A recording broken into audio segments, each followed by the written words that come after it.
आइए गाइस, आज का टॉपिक बहुत बेहतरीन टॉपिक, प्रेजेंट इंडेफिनिट टेंस। ठीक है बेटा, ये जितने भाग होते हैं 12 के 12, उसमें ये सबसे इम्पोर्टेंट टॉपिक है। ठीक है, इसको खास तौर से याद रखना, ये वाला टेंस जो है प्रेजेंट इंडेफिनिट टेंस, क्योंकि ये इतना होपलेक्स करता है, इतना होपलेक्स करता है।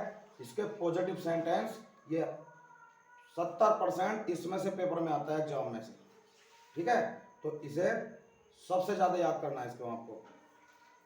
प्रेजेंट इंडेफिनिट टेंस बेटा, इसकी पहचान है जो इसके लास्ट वाक्य होते हैं उनके लास्ट में तय और है आता है।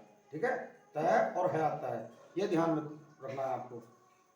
इसके जो पॉजिटिव अफर्मेटिव सेंटेंस है वो खास तौर से ध्यान रखने हैं आपको। ठीक है, नियम क्या है बेटा इसके, ही और सी, इट और नाम के साथ में जो मुख्य क्रिया होती है हमारी, उसके अंत में हमें एस या एस लगाना है। ठीक है, किन किन के साथ में लगाना है एस एस, ही के, सी के, इट के और नाम के। ठीक है, जो हमारी मुख्य क्रिया आती है ना, मेन वर्ब थर्ड नंबर पे, उसमें लगाना है एस या एस। ठीक है, अब बच्चों आप बोलोगे कि सर आपने एस या एस बताया लगाने के लिए, हम एस लगाएं या एस लगाएं, ये कैसे पता करें?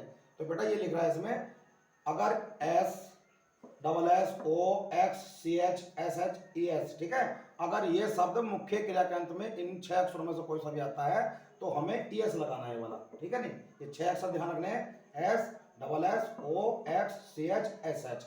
अगर ये 6 शब्द मुख्य क्रिया के लास्ट में आते हैं, जो मुख्य क्रिया होती है ना मेन वर्ब, अगर उनके लास्ट में इनमें से कोई शब्द आता है तो हमें उनमें मुख्य क्रिया में एस लगाना है। बाकी इनमें से 6 शब्दों में से कोई शब्द नहीं आता है तो हमें उनमें सब में एस लगाना है। ठीक है, नेक्स्ट है इसका यू वी दे आई, और बहुवचन के साथ मुख्य क्रिया के अंत में कुछ नहीं लगाना हमें। ठीक है, जैसे मुख्य क्रिया आती है हमारी ऐसे के एज इट लिखनी है। ठीक है, इनके साथ में यू के, बी के, दे के और आई के और बहुवचन के साथ में हमें इन कर्ताओं के साथ में एस एस बिल्कुल नहीं लगाना। किन के साथ में लगाना है एस एस, आई इसके, ही के, सी के, इट के, नाम के साथ में लगाना है मुख्य क्रिया के अंत में एस या ई एस। ठीक है, और मैं बेटा यहाँ लिख चुका हूँ ई एस कब लगाना है, अगर ये 6 शब्द आएंगे मुख्य क्रिया के अंत में तो एस लगाएंगे, वरना ये नहीं आते तो एस लगाएंगे। इसके वाक्य देखें बेटा, हम आज फूल तोड़ते हैं, हम आज फूल तोड़ते हैं, ये सबसे हार्ड सेंटेंस है, ध्यान रखना। पेपर में जो है 75% आता है, इसमें हर उसमें आता है, ध्यान रखना। हम आज, इसके पॉजिटिव सेंटेंस और नेगेटिव वालों में तो सही क्रिया आती है, उसमें हम आसानी से पहचान सकते हैं। इसकी सही क्रिया है डू और डज। ठीक है, नहीं तो उसमें नेगेटिव वालों में क्या वालों में तो आसानी से पहचान लेंगे, लेकिन इसमें बच्चे होपलेस हो जाते हैं पॉजिटिव अफर्मेटिव वालों में।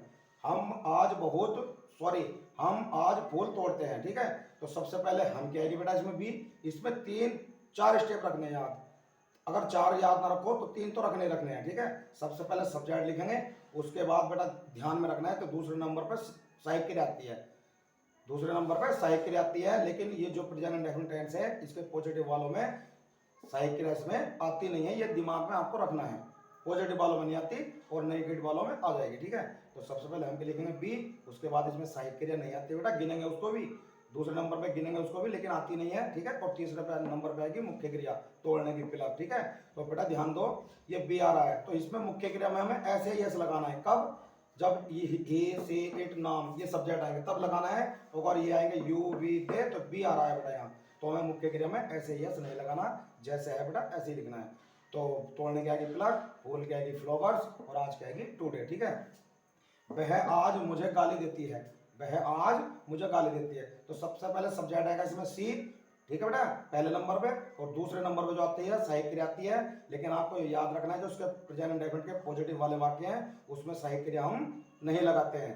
तो ठीक है, 2 नंबर हो गए बेटा। अब तीसरे नंबर पे आएगी बेटा गाली देने की, गाली देने की है एब्यूज। ठीक है, अब इसमें ध्यान रखना है, देखो सी आया हुआ है, ए के, सी के, इट के, नाम के साथ में हमें क्या करना है, जो मुख्य क्रिया है ना हमारे गाली देने की, उस इसे लिखेंगे और उसमें हमें ई तो आया हुआ है ऑलरेडी और इसमें एस एस जोड़ना है। ठीक है, फिर लिखेंगे बेटा मुझे की मी, आज की लिखेंगे टुडे।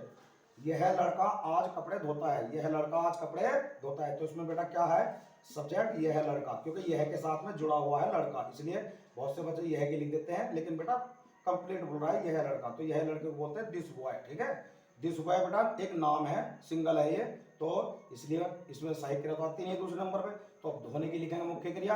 देखो बेटा इसमें मुख्य क्रिया क्या है, इसमें वॉश, WASH। तो बेटा अब इसमें हमें क्या लगाना है, ES लगाना है। क्यों? क्योंकि इसमें SH आ रहा है लास्ट में मुख्य क्रिया में। देखो SH, ठीक है। इन शब्दों में से अगर कोई भी शब्द लास्ट में आता है मुख्य क्रिया के तो हमें ES लगाना है। तो इसमें मुख्य क्रिया में ES लगाएंगे। और कपड़े को बोलते हैं क्लॉथ, ठीक है। क्लॉथ में बहुत सारे हैं तो इस S लगेगा। और आज को बोलते हैं टुडे।